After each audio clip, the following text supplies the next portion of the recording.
विश्वविद्यालय चाहिए बहुजनों को पढ़ने के लिए। आप उसको गायकवाड़ फूले अंबेडकर विश्वविद्यालय बनाइए, हमको ये चाहिए।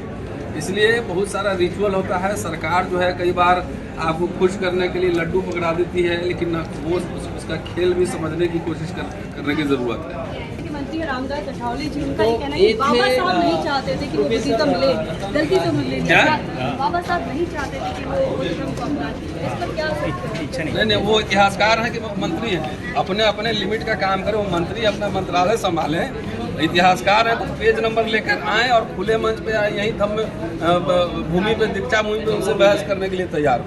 पहले पेज नंबर लेकर बाबा साहब ने कहा था, बाबा साहब ने कहाँ कहा था, कोई पेज नंबर तो होगा ना, रेफरेंस तो होगा ना।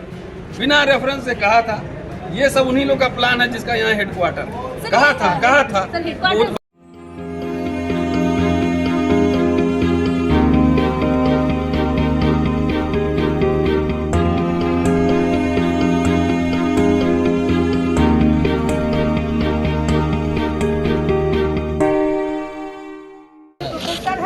पहले ज्ञान नबी मस्जिद मामले में काफी नाम उनका चर्चाओं में आया था।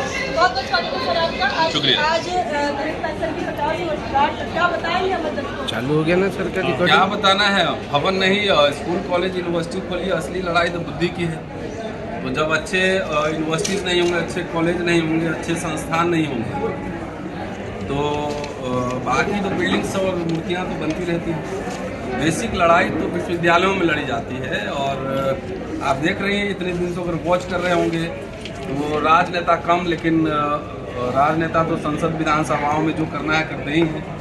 रोहित बुमला से बात से इतिहास याद करके देखिए तो उसमें ज़्यादातर जो है विश्वविद्यालय ये केंद्र बने हुए हैं। इसका मतलब है कि विश्वविद्यालय में कुछ है। बाबा साहब ने महाराष्ट्र में इतने सारे स्कूल कॉलेज यूनिवर्सिटीज़ बनाए और उनकी समीक्षा भी होनी चाहिए कि उस तरह की यूनिवर्सिटीज़ क्यों नहीं बने, और अगर वो बने जिस उद्देश्य के लिए, जिस ऑब्जेक्टिव के लिए उसको बनाया गया था, वो पूरा हुआ या नहीं हुआ अच्छी बात है। अगर नहीं हुआ तो वर्ल्ड क्लास के यूनिवर्सिटी और कॉलेज ये महाराष्ट्र में और देश में क्यों नहीं खुलने चाहिए। हमें लंदन में आप मकान खरीद रहे हैं कि नहीं खरीद रहे, उससे फर्क नहीं पड़ता, वो भी एक ठीक है। आप 500 करोड़ यहाँ दे रहे हैं, वो भी ठीक है। लेकिन मूर्ति और बिल्डिंग बनाने से बेहतरीन मुझे ऑक्सफोर्ड, कैम्ब्रिज, हार्वर्ड के पूरे स्टाइल का जो है विश्वविद्यालय चाहिए बहुजनों को पढ़ने के लिए। आप उसको गायकवाड़ फूले अंबेडकर विश्वविद्यालय बनाइए, हमको ये चाहिए। इसलिए बहुत सारा रिचुअल होता है। सरकार जो है कई बार आपको खुश करने के लिए लड्डू पकड़ा देती है, लेकिन वो उसका खेल भी समझने की कोशिश करने की ज़रूरत है। बाबा साहब ने धम्म 56 में परिवर्तन किया और उसी समय आरपीआई बनाया, लेकिन उसके पहले सबसे जरूरी काम है कि उन्होंने संस्थाओं के निर्माण पर बल दिया। सबसे पहले हॉस्टल बनाए, स्कूल बनाए, बहिष्कृत हितकारी सभा बनाई, उसमें बच्चों को पढ़ने के लिए एक उनका पुस्तकालय बनाया, किताब लाया। उसके बाद आप देखिए पीपल्स एजुकेशन सोसाइटी बनाई, अखबार निकाले, संस्थान बनाए। तो ये सब समझना होगा ना। तब तक नहीं समझेंगे जब हम अपने बच्चों को लीडर्स नहीं बनाएंगे। लीडर्स मतलब इंटेलेक्चुअल लीडर्स, तब तक जो है ये बात बनने वाली नहीं। इसलिए अवसर पे मुझे लगता है अब आंदोलन करना आसान भी है। आप देखिए 2 बार भारत बंद हुआ। डिजिटल दुनिया, अगर मेरी गिरफ्तारी हुई तो पूरे दुनिया में खबर फैल गया 24 घंटे के अंदर। तो आसान भी है। अब हमें बढ़िया तरह के लीडर्स चाहिए, कोऑर्डिनेटर चाहिए, वैसे लोग जो सैक्रिफाइस कर सके, कुर्बानी कर सके। और बहुत सारे लोग जो त्याग करता है ना, समाज इतिहास उसी का मूल्यांकन करता है, वही जिंदा रहता है। सर अभी देश की क्या स्थिति है, देश किस हालात से गुजर रहा है? क्या दलितों के ऊपर में भी बहुत सारे अन्याय होते हैं? इसके लिए कौन जिम्मेदार होंगे?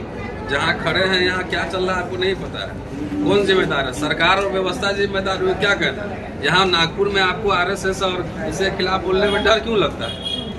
क्यों डर लगता है? ये सवाल सरकार कौन चला रहा है? अब बड़े बड़े सिंबोलिज्म सब हो रहे हैं, बहुत कुछ। इतने सारे दलितों पे अत्याचार हो रहे हैं, इतने सारी हिंसा हो रही है, तो कौन लोग हैं उसमें क्यों नहीं आरएसएस बोलती है? और सरकार क्यों नहीं स्टैंड लेती? क्यों कल्प्रिट आराम से घूमते रहते हो, वो पकड़े क्यों नहीं जाते, जेल के अंदर क्यों नहीं जा रहे? इसके लिए आप लड़ेंगे क्यों नहीं, बोलेंगे क्यों नहीं? 22 प्रतिज्ञा को लेकर भी राजेंद्र पाल गौतम जी को भी एक धमकी भी मिली है, उस संदर्भ में क्या बताऊंगी आप? कुछ नहीं, धमकी मिली है। सबसे पहले सरकार को इनकम टैक्स सिटी वहाँ भेजना चाहिए कि 50 लाख रुपया कहाँ से लाया, वो इनकम टैक्स रिटर्न भरता है कि नहीं भरता है। बाबा इस तरह के तलवार बंदूक निकाल रहा है, उसे किसी आतंकवादी संगठन से साठगांठ है कि नहीं, पहले तो पूछना चाहिए ना उससे। अच्छा, तो क्या सरकार इसके ऊपर में कार्रवाई करने के लिए कुछ? अब उन्हीं की सरकार ही है, धर्म संसद होता है, नहीं दिख रहा था। के अनुसार तो कार्रवाई होना चाहिए। सवाल एक बार पूछा जाता है ना, एक सेकंड में सवाल नहीं पूछा जाता है। ठीक से जर्नलिज्म की सवाल यह है कि कार्रवाई नहीं होती है। कैसे कार्रवाई? आप धर्म संसद हो रहा है और धर्म संसद में गांधी से आपकी सहमति असहमति अलग हो, उसको कैसे गालियां दी जा रही है, साथ भी जो है गोली मार रही है, उस पर कार्रवाई हुई। सरकार आपको हिंदू बना रही है, हिंदू सरकार उनका नहीं है, समझिए। ये कुछ खास लोगों की सरकार है, ये चाल नहीं समझेंगे, हिंदू समझ के वोट आपको ले लेगा, बाद में दलित पिछड़ा समझ के पीटता रहता है। ये खेल समझ। 1956 की धर्म क्रांति की आपने बात की, 22 प्रतिज्ञा पर लगातार मांग राष्ट्र वाले मांग कर रहे हैं, 22 प्रतिज्ञा अब समय के साथ साथ नहीं चल सकती है, क्या वो कालबाही होगी आज के माध्यम? अरे अभी नरेंद्र मोदी की सरकार ने छापा है, थावरचंद गहलोत का छापा हुआ है, कैसे रोक लगेगा?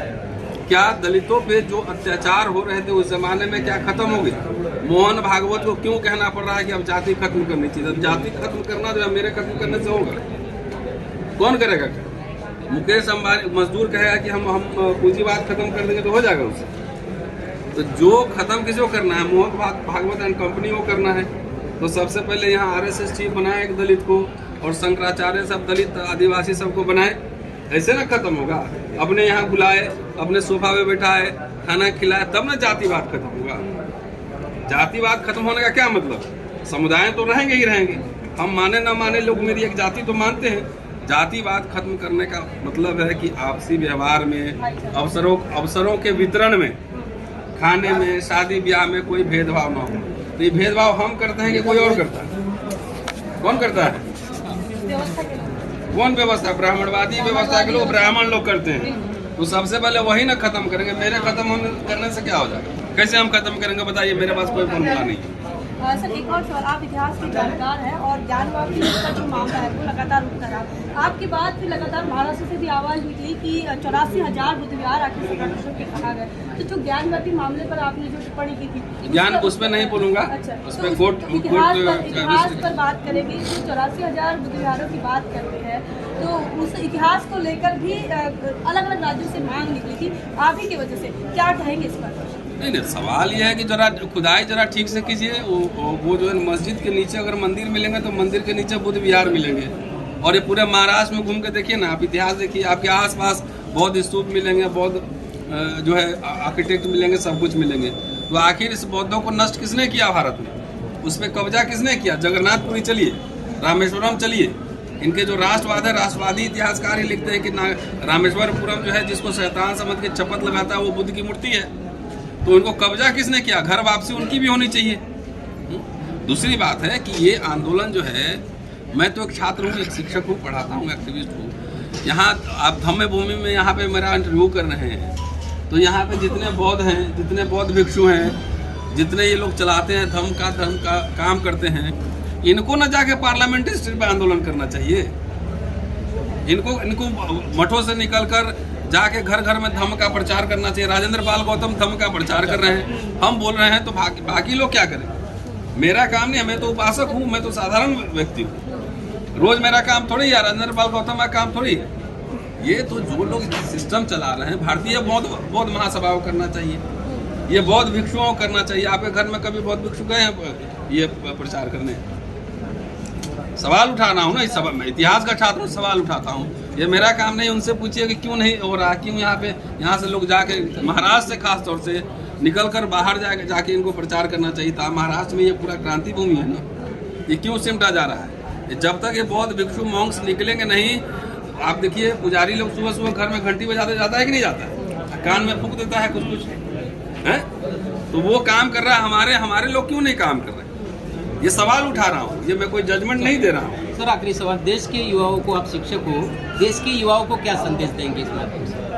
संदेश क्या देना है? निडर साहसी बनिए और पढ़िए लिखिए, यही संदेश है।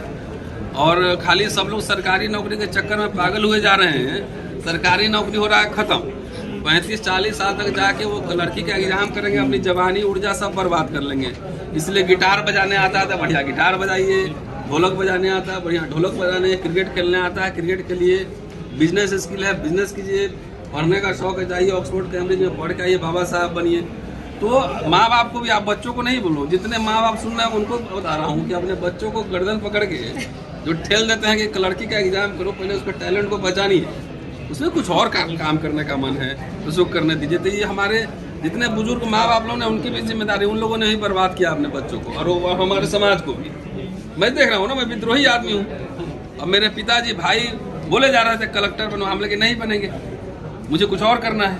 तो जिनमें जो प्रतिभा हो वो प्रतिभा को निखार, हमारे लोगों ने प्रतिभा निखारा ही नहीं। कोई अच्छा देखो, हमारे ही लोग तो कारीगर हैं, पेंटर हैं, तो आपने बच्चों को पेंटर बनाया नहीं, म्यूजिशियन बनाया नहीं, फिल्म मेकिंग सिखाया नहीं, आर्ट सिखाया नहीं, तो अभी लड़ाई कहाँ से लड़ लेंगे? लड़ाई सिर्फ वोट से थोड़ी लड़ी जाती है। सर, हमारे महाराष्ट्र के मंत्री रामदास अठावले जी, उनका ये कहना है कि बाबा साहब नहीं चाहते थे कि वो बुद्धिज्म मिले, गलती से मिले। बाबा साहब नहीं चाहते थे कि वो बुद्धिज्म को अपनाएं, इस पर क्या इच्छा नहीं, वो इतिहासकार है कि वो मंत्री है, अपने अपने लिमिट का काम करे, वो मंत्री अपना मंत्रालय संभाले। इतिहासकार है तो पेज नंबर लेकर आए और खुले मंच पे आए, यही धम्म भूमि पे, दीक्षा भूमि पे उनसे बहस करने के लिए तैयार हो। पहले पेज नंबर लेकर, बाबा साहब ने कहा था, बाबा साहब ने कहाँ कहा था, कोई पेज नंबर तो होगा, रेफरेंस तो होगा, बिना रेफरेंस से कहा था। ये सब उन्हीं लोग का प्लान है जिसका यहाँ हेडक्वार्टर कहा था। वो बाबा साहब को तो कह देंगे कि ये विष्णु के अवतार थे, मान लीजिएगा। तो एक और बात है, आखिरी बात है, दीक्षा भूमि पर जब धम्म क्रांति का दिन यहाँ पर महोत्सव मना रहे थे 66वां, तो उस दौरान यहाँ पर देवेंद्र फडणवीस आए थे, नितिन गडकरी आए थे, और वो आकर यहाँ से गए हैं, तो लोग काफी नाराज थे। कैसे देखते हैं आप इस चित्र को? नाराजगी तो दिखना चाहिए ना, मन में नाराज हो गए, मन में हंसा था भैया जी, मन में प्यार करते हैं। अरे नाराजगी सड़क पे दिखना चाहिए ना, ऐसे नाराज होने से क्या होगा? वो लोग तो आएंगे यहाँ पे, 22 प्रतिज्ञा पढ़ते रहिए, लेकिन आप कंधे पे हाथ ऐसे रख देंगे, बड़ा खुश हो गए कि साहब ने कंधे पे हाथ रखा, वोट दे देना भाई। ठीक है, शुक्रिया, थैंक यू।